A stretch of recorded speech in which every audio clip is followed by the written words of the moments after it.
வெரைட்டியாக chicken recipes நம்ம எவ்வளவோ செஞ்சுருக்கோம். ஆனால் இந்த நல்லாம்பட்டி சிக்கனுக்கு ஒரு தனி மணமும் சுவையும் உண்டு. நல்ல சூடான சாதத்தில் போட்டு சாப்பிட அவ்வளோ பிரமாதமாக இருக்கும்.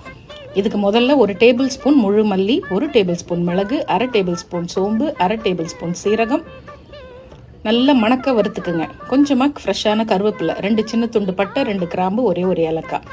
வாசனை வர அளவு மட்டும் வறுத்துட்டு இதை மிக்சியில் போட்டு அப்படியே கொரகொரப்பாக பிடிச்சிக்கலாம். இப்போ அதே கடாயில் 3 டேபிள் ஸ்பூன் நல்லெண்ணெய் ஊற்றிருக்கேன். 1/2 டீஸ்பூன் மட்டும் சோம்பு, சின்ன வெங்காயம் ஒரு 150 கிராம், ஒரு 15 பல் பூண்டு நல்ல கோல்டன் ப்ரௌனாக வதக்கிக்குங்க. 3/4 டீஸ்பூன் உப்பு, 2 காஞ்ச மிளகாய், ஃப்ரெஷ்ஷான கருவேப்பிலை, 1 டேபிள் ஸ்பூன் இஞ்சி பூண்டு விழுது, 2 தக்காளி பொடியாக நறுக்கி இல்லை லேசாக அரைச்சி கூட போட்டுக்கலாம். நல்லா வதக்கிட்டு சுத்தமாக கழுவுன 1 கிலோ சிக்கனை போட்டு நல்லா 2 நிமிஷம் வதக்குங்க.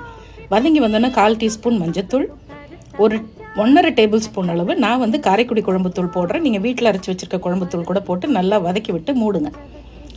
தேவையான தண்ணியை சிக்கனே விடும். நம்ம தண்ணி இதுக்கு ஊற்றவே தேவையில்லை. அப்படியே மிதமான தீயில ஒரு 10 நிமிஷம், 2 நிமிஷத்துக்கு ஒரு தடவை திறந்து கிளறி விட்டு நம்ம அரைச்சி வச்ச மசாலாவில் ஒரு 1/2 டேபிள் ஸ்பூன் போட்டு அப்படியே ஒரு 2 நிமிஷம் நல்லா வதக்கி விட்டு தாராளமாக கொத்தமல்லி தூவி இறக்குனீங்கன்னா அப்படியே கமகமன் வாசனையோட நல்லாம்பட்டி சிக்கன் செம்மையாக இருக்கும்.